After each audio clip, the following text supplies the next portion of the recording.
하나님 아버지 감사합니다. 오늘 로마서 말씀 시작합니다. 말씀 볼 때에 하나님의 진리를 깨닫게 하시고 또 저희에게 하시고 싶은 말씀을 깨닫게 해주세요. 오늘 하루도 살아갈 수 있는 힘을 허락해 주세요. 감사드리옵고 예수님의 이름으로 기도합니다. 아멘. 로마서 1장에서 3장 말씀.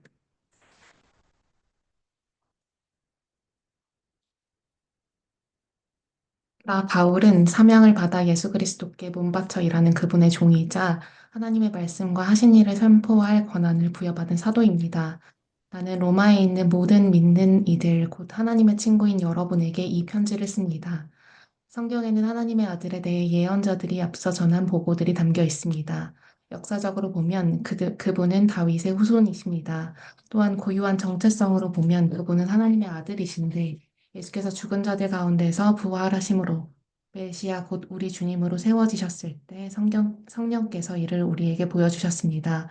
그분을 통해 우리는 그분의 생명을 풍성한 선물로 받았고 또 이 생명을 사람들에게 전하는 긴급한 사명도 받았습니다. 예수를 향한 순종과 신뢰 속으로 뛰어들 때 사람들은 이 생명을 선사받습니다.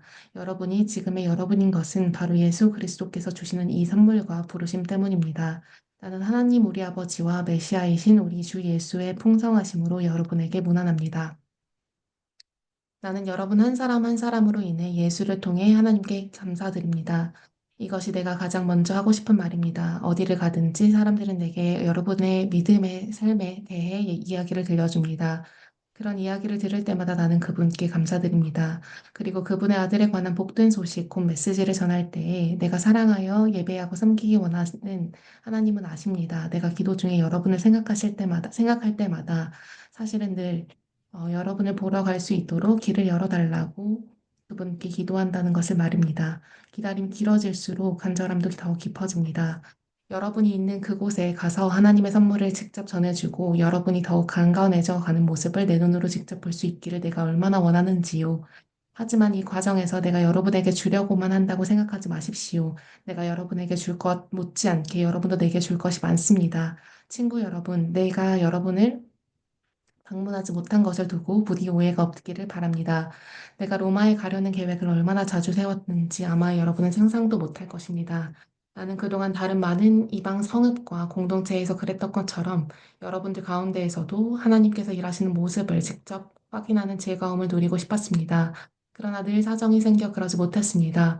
누구를 만나든 문명인이든 미개인이든 학식이 많은 사람이든 배우지 못한 사람이든 그것은 중요하지 않습니다. 나는 우리가 얼마나 서로에게 의존하는 존재이며 서로에게 책임이 있는 존재인지를 깊이 느끼게 됩니다.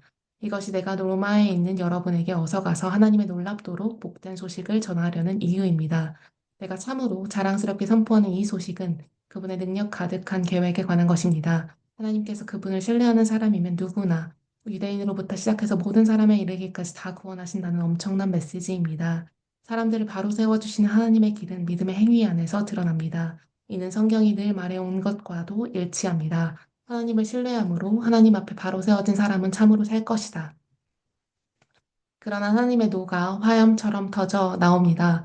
사람들의 불신과 범죄와 거짓의 행위가 쌓여가고 사람들이 애써 진리를 덮으려 하기 때문입니다. 그러나 하나님이 실제하신다는 것은 너무나 분명한 근본 사실입니다. 그저 눈을 떠보기만 해도 보이지 않습니까? 하나님이 창조하신 것을 찬찬히 그리고 유심히 바라보았던 사람들은 언제나 그 눈으로는 볼 수 없는 것, 이를테면 그분의 영원한 능력이나 신성의 신비를 볼 수 있었습니다. 따라서 누구도 변명할 수 없습니다. 사실을 말하면 이렇습니다. 사람들은 하나님을 너무도 잘 알고 있었지만 그분을 하나님으로 대하지 않았고 그분을 경배하기를 거부했습니다. 그럼으로써 그들은 스스로 어리석고 혼란에 빠진 하찮은 존재가 되었고 결국 삶의 의미도 방향도 잃고 말았습니다. 그들은 다 아는 것처럼 행세하나 사실은 삶에 대해 아무것도 모릅니다. 심지어 그들은 온 세상을 손에 붙들고 계신 하나님의 영광을 어느 길거리에서나 살 수 있는 싸구려 조각상들과 바꾸어 버렸을 정도입니다. 그래서 하나님께서 이런 뜻의 말씀을 하셨습니다. 너희가 원하는 것이 그것이라면 그것을 주겠다. 결국 그들은 머지않아 안팎으로 온통 오물범벅인 돼지우리의 삶을 살게 되었습니다. 이것은 다 그들이 참 하나님을 거짓신과 바꾸었기 때문입니다. 그들을 만드신 하나님, 우리가 찬양드리는 하나님, 우리에게 복 주시는 하나님 대신에 자기들이 만든 신을 예배했기 때문입니다. 상황은 더 나빠져 그들은 하나님 알기를 거부하면서 곧 사람이 어떠해야 하는지도 잊고 말았습니다. 여자는 여자가 어떠해야 하는지 잊었고 남자는 남자가 어떠해야 하는지 잊어버렸습니다. 성적 혼란에 빠져 그들은 여자가 여자끼리 남자가 남자끼리 서로 학대하고 더럽혔습니다. 사랑 없이 욕정만 가득해서 말입니다. 그리고 그 대가를 치렀습니다. 아, 그 대가가 무엇인지 보십시오. 그들은 하나님과 사랑이 빠져버린 불경하고 무정한 비참한 존재가 되고 말았습니다. 그들이 하나님 인정하기를 귀찮아하자 하나님도 그들에게 간섭하기를 그만두시고 제멋대로 살도록 내버려 두셨습니다. 그러자 그야말로 지옥판이 벌어졌습니다. 악이 들끓고 욕망의 아수라장이 벌어지고 악독한 중상모략이 판을 쳤습니다. 시기와 무자비한 살인과 언쟁과 속임수로 그들은 이 땅의 삶을 지옥으로 만들어 버렸습니다. 그들을 보십시오. 비열한 정신을 도끼에 일구이연하며 하나님을 맹렬히 욕하는 자들입니다. 깡패요, 건달이요, 참을 수 없는 떠벌이들입니다. 그들은 삶을 파멸로 이끄는 새로운 길을 끊임없이 만들어냅니다. 그들은 자기 인생에 방해가 될 때는 부모조차도 저버립니다. 우둔하고 비열하고 잔인하고 냉혹한 자들입니다. 그들이 뭘 몰라서 그러는 것이 아닙니다. 그들은 자기들이 하나님의 얼굴에 침을 뱉고 있다는 사실을 너무나도 잘 알고 있습니다. 하지만 그들은 개의치 않습니다. 오히려 가장 나쁜 짓을 가장 잘하는 이들에게 상까지 주고 있습니다. 그들은 그렇게 어둠 속으로 끝없이 추락하고 있습니다. 그러나 여러분이 그들에게 손가락질 만한 고상한 위치에 있다고 생각한다면 생각을 바꾸십시오. 누군가를 비난할 때마다 여러분은 자신을 정죄하는 것입니다. 여러분도 다르지 않기 때문입니다. 남을 판단하고 비난하는 것은 자신의 죄와 잘못이 발각되는 것을 모면해 보려는 흔한 술책입니다. 그러나 하나님은 그렇게 호락호락하신 분이 아닙니다. 그분은 그 모든 술책을 꿰뚫어 보시며 그러면 너는 어떤지 보자 하십니다. 혹시 다른 사람을 손가락질하면 여러분이 저지른 모든 잘못에 대해 하나님의 주의를 돌릴 수 있다고 생각했습니까? 하나님의 책망을 면할 수 있다고 생각했습니까? 하나님은 너무나 좋은 분이므로 여러분의 죄를 그냥 눈 감아 주실 거라고 생각했습니까? 그렇다면 처음부터 생각을 완전히 달리하는 것이 좋습니다. 예, 하나님은 좋은 분이십니다. 그러나 결코 만만한 분은 아니십니다. 하나님은 좋은 분이라는 말은 우리 손을 꼭 붙잡고서 우리를 근본적인 삶의 변화 속으로 이끌어 주신다는 말입니다. 얼렁뚱땅 넘어갈 생각은 마십시오. 하나님을 거부하고 회피하는 일은 다 무엇이든 불을 키우는 일입니다. 그 불이 마침내 뜨겁게 활활 타오르는 날, 하나님의 의롭고 불같은 심판의 날이 다가오고 있습니다. 착각하지 마십시오. 여러분은 결국 여러분이 자초한 결과에 직면하게 될 것입니다. 하나님의 편에 일하는 이들에게는 참 생명이 자기 마음대로 살기를 고집하며 쉽게만 살려는 이들에게는 불이 찾아올 것입니다. 이 길을 거부한다면 배일 수밖에 없습니다. 여러분은 어디에서 살았고, 어떤 부모 밑에서 자랐고, 어떤 학교를 다녔는지는 아무 상관이 없습니다. 다만 여러분이 하나님이 행하시는 길을 받아들이고 따르면 어마어마한 유익이 있을 것입니다. 이 또한 여러분의 출신이나 성장 배경과는 아무 상관이 없습니다. 유대인이라고 해서 하나님께 자동으로 인정받는 마음은 없습니다. 하나님은 여러분에 대한 다른 사람들의 말에 전혀 상관치 않으십니다. 그분은 스스로 판단하십니다. 죄인 줄 모르고 죄를 짓는 경우라면 하나님은 정상을 참작해 주십니다. 그러나 죄인 줄 알면서도 죄를 짓는다면 그것은 완전히 다른 이야기입니다.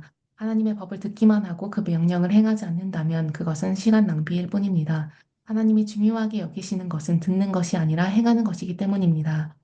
하나님의 법을 전혀 들어본 적 없는 사람들도 직관을 따라 하나님의 법을 따르는 경우가 있습니다. 그럼 그들의 순종은 하나님의 법이 진리임을 확증해 줍니다. 그들은 하나님의 법이 밖에서부터 우리에게 부과된 낯선 것이 아니라 우리가 창조될 때 그 우리 안에 새겨진 것임을 보여줍니다. 그들의 내면 깊은 곳에는 하나님의 말씀하시는 그렇다와 아니다에 그분의 옳다와 그르다에 공명하는 무언가가 있습니다. 하나님의 그렇다와 아니다에 대해 그들이 어떻게 응답했는지는 하나님께서 모든 남녀들에게 네, 최종 심판을 내리시는 그날 온 천하에 다 공개될 것입니다. 이는 내가 예수 그리스도를 통해 선포한 하나님의 메시지에 다 들어있는 이야기입니다. 유대인으로 성장한 이들에게 말합니다. 여러분의 종교가 여러분이 기댈 수 있는 안전한 품이라도 되는 줄 착각하지 마십시오.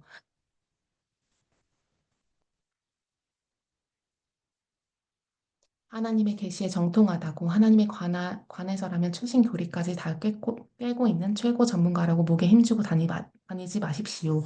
특히 스스로 다 갖추었다고 확신하는 여러분, 하나님의 계시된 말씀을 속속들이 다 알기 때문에 어두운 밤길을 헤매면서 하나님에 대해 스러워하는 이들에게 길 안내자가 되어줄 수 있다고 자처하는 여러분에게 경고해줄 말이 있습니다. 여러분이 다른 사람들을 인도한다고 하지만 정작 여러분은 어떻습니까? 나는 지금 정색하고 말합니다. 도둑질하지 말라고 설교하는 여러분이 어찌하여 도둑질을 합니까? 얼마나 감쪽 같은지요. 간음도 마찬가지입니다. 우상숭배도 마찬가지입니다. 그러면서도 여러분은 하나님과 그분의 법에 대해 온갖 유창한 언변을 늘어놓으며 용케도 잘 빠져나갑니다. 이것은 어제 오늘의 일도 아닙니다. 너희 유대인들 때문에 이방인들에게서 하나님이 욕을 먹는다는 성경 구절도 있듯이 말입니다. 할례는 어떻습니까? 여러분이 유대인임을 표시해주는 그 수술 의식은 좋은 것입니다. 여러분이 하나님의 율법에 맞게 산다면 그렇습니다. 그러나 여러분이 하나님의 율법을 따라 살지 않는다면 차라리 할례를 받지 않는 것이 낫습니다. 그 반대도 마찬가지일 것입니다.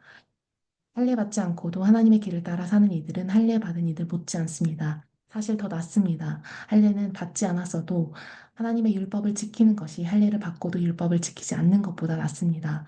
칼로 뭔가를 잘라낸다고 유대인이 되는 것은 아닙니다. 유대인인지 아닌지는 여러분이 어떤 사람인지에 달린 일입니다. 여러분을 유대인으로 만들어주는 것은 여러분 마음에 새겨진 하나님의 표시이지 여러분 피부에 새겨진 칼자국이 아닙니다. 그리고 중요한 것은 하나님께 인정받는 것이지 율법 전문가들에게 인정받는 것이 아닙니다. 그렇다면 유대인인 것과 아닌 것, 다시 말해 하나님의 길에 대해 훈련받은 것과 그렇지 못한 것은 무슨 차이가 있을까요? 사실 큰 차이가 있습니다. 그러나 사람들이 흔히 생각하는 그런 차이는 아닙니다. 우선 유대인들에게는 하나님의 계시, 곧 성경을 기록하고 보존할 책임이 맡겨졌습니다. 그 과정에서 유대인들 중 일부가 자신의 임무를 저버렸던 것은 사실이지만 하나님은 그들을 저버리지 않으셨습니다. 여러분은 그들이 신실하지 못했다고 해서 하나님도 신실하기를 포기하실 수 있다고 생각하십니까? 결코 그럴 수 없습니다. 세상이 다 거짓말을 일삼을 때에도 하나님은 끝까지 당신이 하신 약속을 지키시는 분입니다. 이 말은 틀림없습니다. 성경도 그렇게 말합니다. 주님의 말씀은 변함이 없고 참되십니다. 거부를 당해도 주님은 흔들리시지 않습니다. 그런데 이런 질문이 나올 수 있습니다. 우리의 악한 행위가 오히려 하나님의 의로운 행위를 분명히 드러내고 확증한다면 그 일로 우리는 오히려 칭찬받아야 하는 것인가?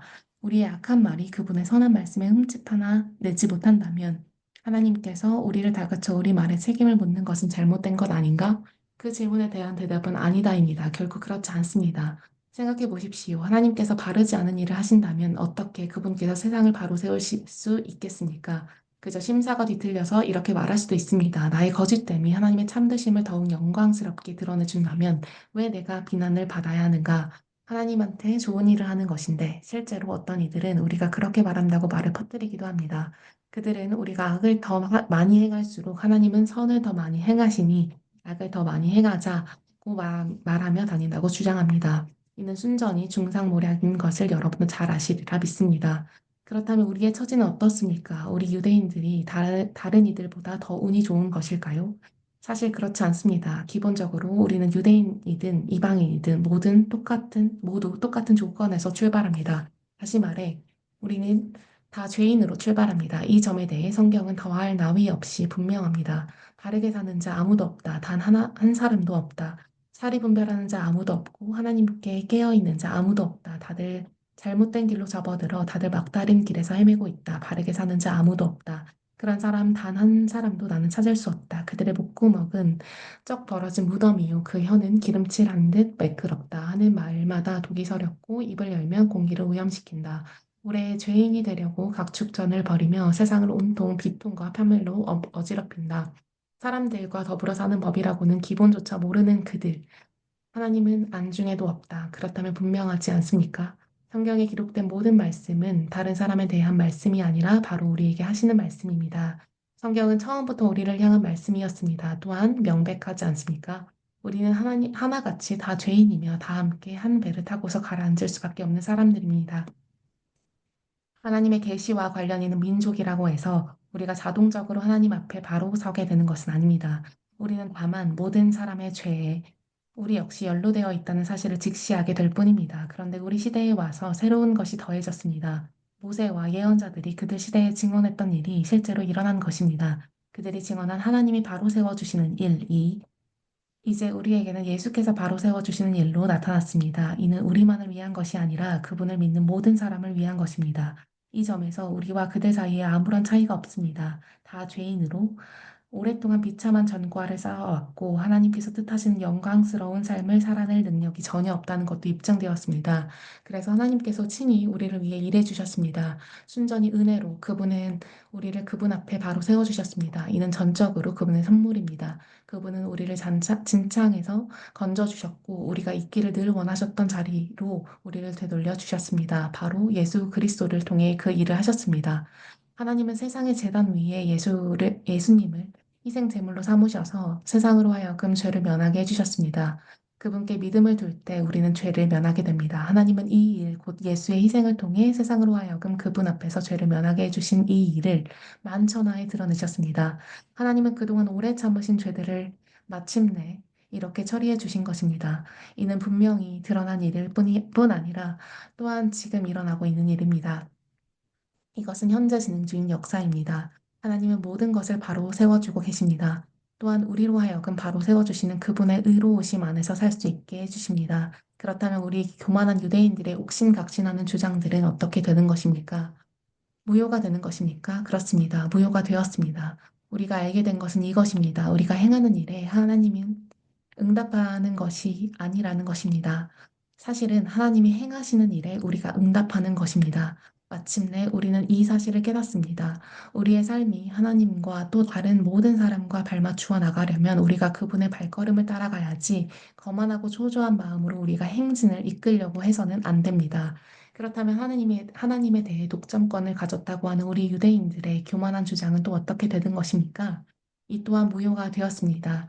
하나님은 유대인들의 하나님일 뿐 아니라 또한 이방인들의 하나님이기도 합니다. 하나님은 오직 한 분이신데 어찌 그렇지 않을 수 있겠습니까?